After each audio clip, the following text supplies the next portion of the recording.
Hello, I'm Robert, a voluntary fact checker and helping you if you're scared of many things. And this is to help those of you who worry that the Iran war is going to get larger and expand, and even people worry that it could become a world war. I'm just going to explain why that's totally impossible. And it's very likely to quite rapidly get less intense, at least from the side of the Iranians. So, first of all, at the moment it's a war between Israel on one side and the United States on one side, and on the other side there's just Iran. And it doesn't look as if any of America's usual allies are going to join them, and that'll be for a separate debunk, but it's because it's an illegal war. Assassinating the Ayatollah as your objective at the start of a war, before the war had even started, that is highly illegal. And it was the Israelis that did that, but the United States enabled it. So that is why Keir Starmer is never going to join this war. And then Iran has almost nobody on their side, because all their proxies are now destroyed, mostly by Israel. And Hezbollah, they tried a few volleys, a few missiles, but the Israelis then clamped down in back on it, and the Lebanese then have accelerated the demilitarization of Hezbollah, so that it's accelerated by 3 months, so that it's not. So they're going. This is leading to Hezbollah having to turn to a political party and give up all their weapons. And then Syria is no longer a friend of Iran anymore, so they can't rely on them. And the Houthis are pretty much gone. So really, there's almost nobody on Iran's side. And then Russia and China, they're not going to join. The Russian and Chinese were actually in a joint exercise with the Iranian Navy just last at the end, middle to end of February. And then they sailed away at the end of the exercise. The United States then started this strike. They sunk all 11 ships in the Iranian Navy, and the Chinese and Russians just kept sailing away. So it's very obvious that they're not in any way going to help Iran. So there's no risk of it becoming a regional war because nobody else is joining on either side. And it's sure to stay in the Middle East. Now you'll get some people saying, oh, but a drone hits UK base in Cyprus. Well, that was the base that UK uses for its operations over the Middle East. So that's really still the Middle East. And now there's a lot of clickbait and now inaccurate reporting. And just to get an idea, if you get something that you just think, that can't possibly be true, but I must click on it. And with the example, do any butterflies eat tigers? Then I expect most people, even though you know exactly what I'm doing, will click through that. I won't click through now. You can find this in the video description and then see if reading through you feel you have to click that. So, and that's basically why you have all these stories falsely claiming a world war and so on, because it gets people to click. So, let's go and look at some of these main points here. So first of all, this was the 12 days war before that happened last June. And the blue ones are the ones to really focus on, and those are the ballistic missile strikes. Because those were the main ones that Iran could fire as far as Israel. And this was the first 2 evening nights, and you see the lots on the very first night, 200, then 75, 68, and then 50, and then it was down to 27, one day of just 5. And then from then on, they were projecting 20 a day as the maximum, but the United States then came in with their midnight hammer strike, and that ended the war. So you can see from 200 it's down to 20, so a tenfold reduction by the end of the war.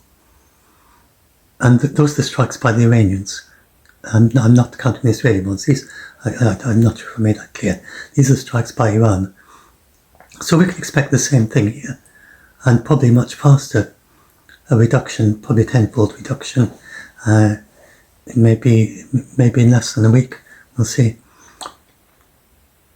So it's going to get much less intense for the UK and for the US bases and for the Arab states and the others in the region quite quickly. We can expect that. And then as for the United States side, well, it's up to whatever they're trying to do, because Iran can't really do much to stop them at the moment anyway. And they've got lots of missiles they can fire at Iran, so they can just keep on firing until they decide they're finished. So that's essentially, the Iranians just have to hunker down. There's not much they can do, not much anyone else can really do, except Congress can act. So Congress can stop the United States. So there's quite a lot of opposition in Congress. There mightn't be enough, but there might be enough to persuade. There probably isn't enough to stop it, but there might well be enough to kind of moderate and persuade them to slow down in what they're doing and say, look, we're going to stop this war. Apart from that, it'll probably go on for, Trump said, 4 to 5 weeks. But my main thing here is just to explain that it's not going to become a large war, it's not going to become a world war. So this is about the Hezbollah thing, I already mentioned that. So it's just pushed forward the complete disarmament of Hezbollah. I talk a bit about the Arab neighbours. So for the same reason that the Europeans are not joining it, because it's an illegal war, then you doubly so you wouldn't expect Saudi Arabia or the other neighbours to want to join it and to attack the Iranians. But Iran has hit the energy facilities in Saudi Arabia. So what are they going to do? And Saudi Arabia says that they're just watching at the moment. But if it comes big, if they get lots of attacks on their energy facilities, their plans are to attack the Iranian oil facilities. So kind of tit for tat response, rather than attacking the Iranian military. Oh, we'll see what happened. Now, Qatar shot down Iranian fighter jets, but that's just self-defense. So, if you are a country that is a neighbour of a war that's going on, there's fighting between, and you're not involved in the fight, and Qatar, even though it's got US base on it, Qatar itself is not involved in the fight. It's just got bases that US fly from. And you do still have the right to, if someone flying out of the war, whether it's deliberate or accidentally, if you've got a big explosive drone or cruise missile kind of flying overhead into your country, you have every right to shoot it down. And that's not make you a participant in the war, that just means you're protecting your citizens. So that's what Qatar did. It shot down these fighter jets because they were headed towards Qatar. And so it's got every right to do that. And the United Kingdom and all this, like the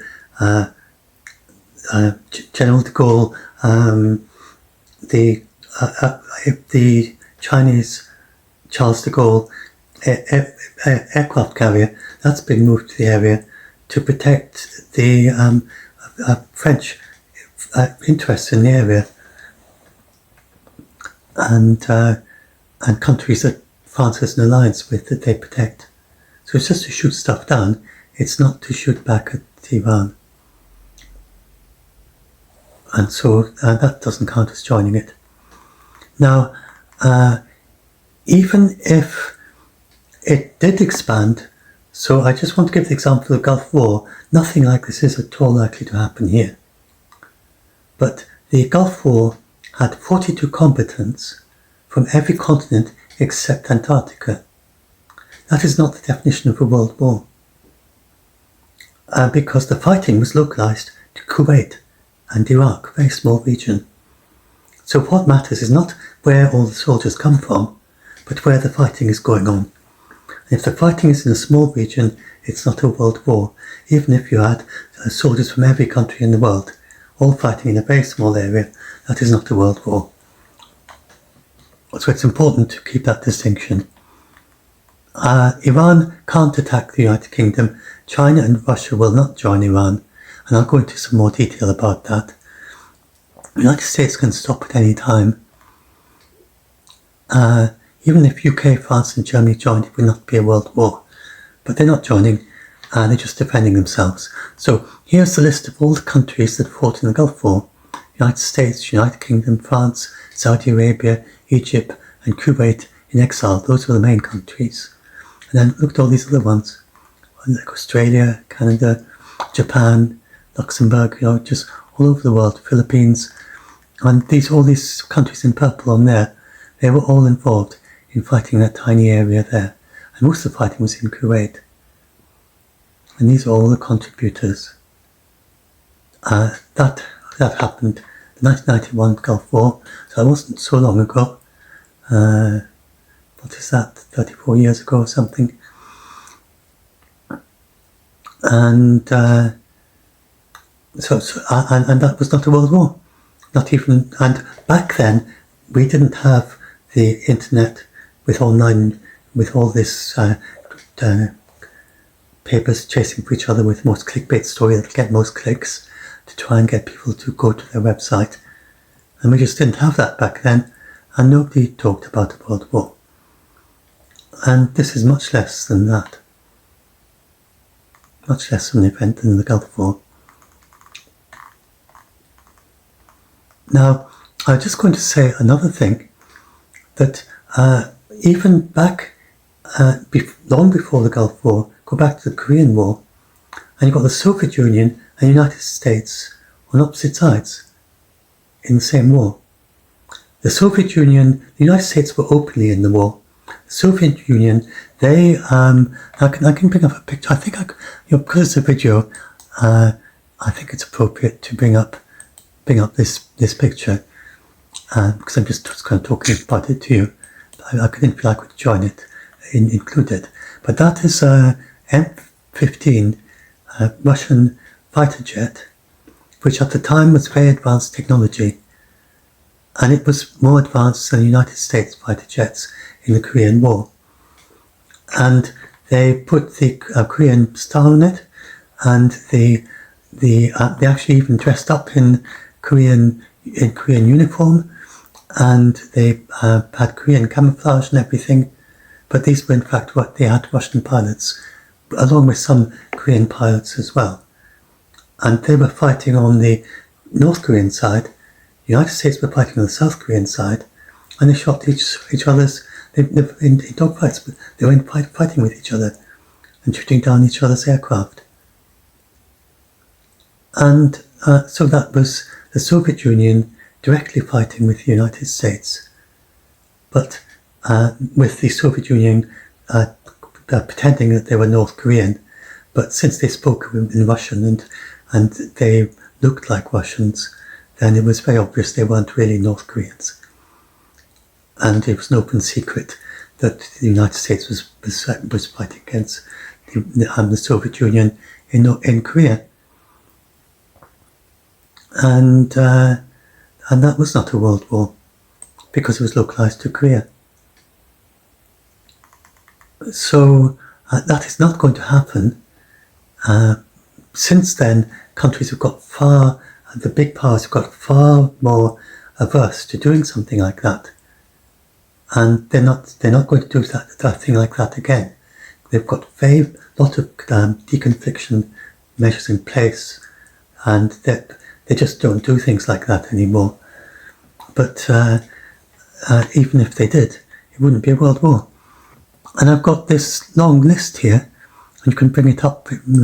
I've got a page of it that I did of aircraft that were shooting down. Where was it? There we are. So all these loads and loads of examples where, and sometimes the entire crew was killed, and sometimes they were kept prisoner. And then you look at what happened. You got diplomatic protests, and that was the main thing filed, and eventually de-escalated. A US, this is an example of a US in 1958, US fighter jet shot down by MiG-17s over Armenia. So it's not necessarily over North Korea. North Korean one is up somewhere up there. I can't remember where. I think because I've got a whole section from the Korean War. 335 Soviet MiG-15s were shot down by UN forces. It's about 335 Soviet fighter jets were destroyed in the Korean War. And then if you go and look at it, lots of other examples. Sometimes the entire crew killed, sometimes the entire crew were captured. And even back, the most recent is when a Russian Su-24 was shot down by a Turkish F-16 near the Syrian border during the fight against ISIS. And that was in NATO territory. The Russian fighter jet flew very briefly into Turkey, which is part of NATO, was shot down by Turkey, and then got NATO Article 4, not Article 5, that's consultation, and Russian economic sanctions, and eventually it all got forgotten about. So that's help you to understand that there's nothing like this going to happen there, but we have many precautions to prevent accidents, and if anything like this did happen, both sides would immediately de-escalate. So now, going down to particularly what's happening here, a lot of people are not very clear about the connection between Russia, China and Iran. You get this claim that this is an axis of evil, but they're not allies. Russia does not trust China. China does not trust Russia. They don't share intelligence secrets with each other. They don't share technology with each other. Neither of them trust Iran. None of them trust North Korea either. North Korea doesn't trust any of them.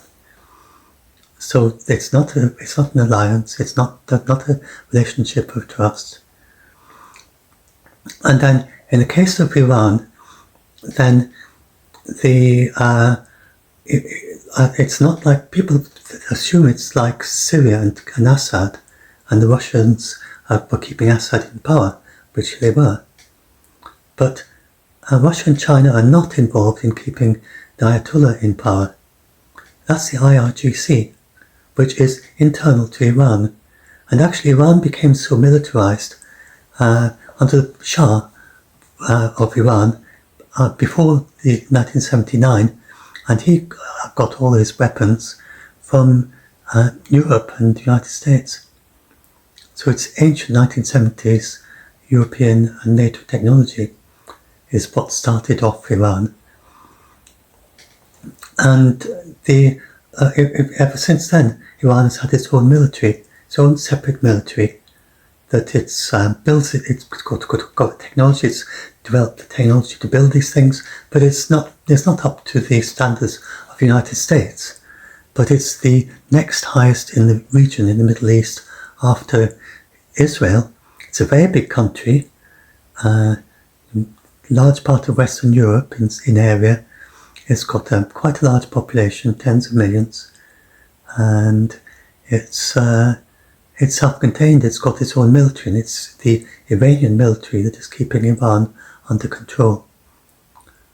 So, and Russia and China, there's not even Russian mercenaries in Iran. They've got nothing to do with it. No China. There are no Russian fighter jets in Iran, or Chinese. They're nothing to do with keeping the Ayatollah in power. And then here's this exercise I told you about, that the Russia and China were in a joint anti-piracy training exercise with Iran at the end of February, but then they just sailed away. And they had no air cover, except the helicopters. And helicopters aren't much good against fighter jets. So there's nothing, especially modern fighter jets, they just had to sail away. There's nothing they could do. And this is because in turn, Russia has no aircraft carriers. The Chinese aircraft carriers can't fly further away from China than the Philippines. So without air power, you can't protect your ships. Not adequately, not against an opponent who's got air superiority. And then without air power and without ships, you can't do anything on land. So there's nothing that Russia or China can do except in regions in the coastal areas around Russia and China within the reach of their own fighter jets. So they're never going to be able to fight any kind of world war. They just don't have the reach to be able to do it. Right. So they just offer words in support. They sold their air defences to Iran before the war. But right, the very first thing in the war was that the Israelis flew from Israel and they killed the Ayatollah, who was in Tehran, protected by both Russian and Chinese air defences. So somehow the Israelis, probably with the help of the Americans, completely neutralised the Chinese and Russian air defences to kill the Ayatollah. So you can see that their air defences aren't much good when they're faced with something as powerful as NATO technology. And then so Putin just sent a message saying, please accept my deepest condolences. And Russia said, China calls for an immediate stop to the military actions and efforts to uphold peace and stability in the Middle East. So both sides are just saying, calling for peace, and that they're asking for the war to end. They're not going to enter it. And you can't do anything, you can't use nukes to protect ships from missiles or to achieve air or sea superiority. They're utterly useless for that. Nukes are only useful as a deterrent. So you can see there's no way they're going to be involved. And then people worry about a possibility of misunderstanding of some sort. Well, they have very secure, fast email. Trump can just type something in an email, Putin will see it instantly, set up in a crisis, or vice versa, and say, look, what's this plane doing here, or something. And there are also other connections at different levels, but that's the if anything happens, then both sides immediately work to de-escalate. And I was just going to talk about the carriers, but I've got a whole section about that, so I'll just go quickly over it. So the United States has 4 carriers or in service at any time. It's 5 at the moment. China's 3, which never sail far from China. India 2, UK 2, France 1, but Russia's none. They had a very ancient, they had one which was called, rather nice quote about it, Russia's been more of a land power than a sea power throughout its modern history, and the dissolution of the Soviet Union ended ambitions to build more carriers to accompany the lone carrier Russia feels now that cursed bucket of bolts, the Admiral Kuznetsov, which is now being scrapped, in the process of being scrapped. Just didn't work very well. And then this is the furthest that Chinese carriers has ever gone. Philippines, that's China, that's the Philippines, furthest south any of them have ever been. So they are not going to do anything. And I think that's it. I think I've finished it. So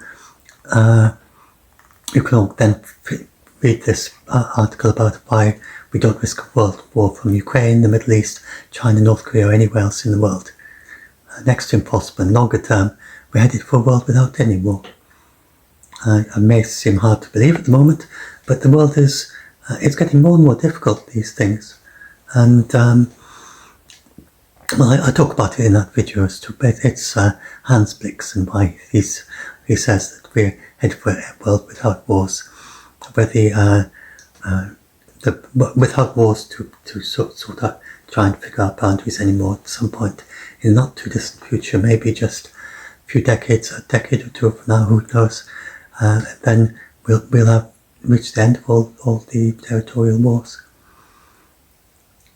And then the people who talk about not just eliminating nukes, but eliminating missiles as well. So there's these scrap missiles is the eventually on the longer term, but we need to have things sorted out as to how to maintain the stability of countries without missiles, and that's the way. Surely that's the point at which we'll start to become a civilization, a true civilization. Once we no longer need the military, we don't need to have any fighting. We don't need to be killing people. So that's a prospect for the future at some point. I think the personal view. I think some of you who are young today, teenage or young, 20s or something, you might come to see that time, and possibly before then. So anyway, hope this helps. Hopes you be a little bit less scared and just actually realise that there's no way that any war in the Middle East is going to. Have I missed anything? Let's see. It's ever going to become a world war. I just wanted to say, I think I forgot to mention that Iran, none of its missiles, Iran's missiles are designed for Israel, and it can reach Israel from anywhere in Iran, but its maximum range is something like 3,000 kilometers. The intermediate range, it's not got the ICBM technology. It's simply not got the ability to fire its missiles, and it certainly doesn't have the nukes. It's at least a year. It's not developing them, and it's a year away from actually making them. I think that'll have to be in another video, or this one will get too long. I'll probably have a bit of a video about that, about how there's no risk. I think that'll be in my next video. I'll have a section about that. So I'll explain why there's no risk from nukes whatsoever or ICBMs. So anyway, the short answer is Iran does not have a program that could lead, and the IEA is very confident about this. It does not have a nuclear program that could produce a nuke, and it could produce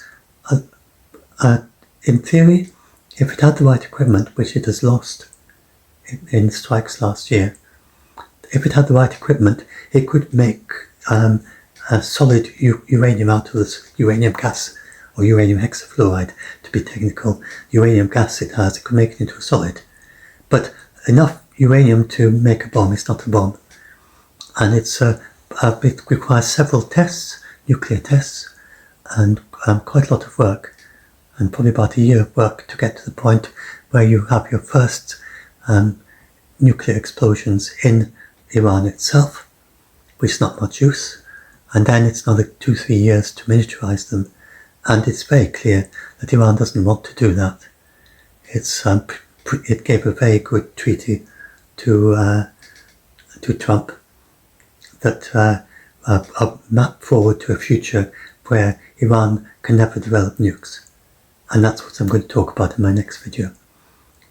It's a very positive development just before this war started, and it's still there when the war ends. So that's what I'll talk about in my next video. And so that's I think that's a good point in which to finish. So you'll find a link to this in the video description, to this blog post, and I'll get on to finishing this next video soon, in a minute or two.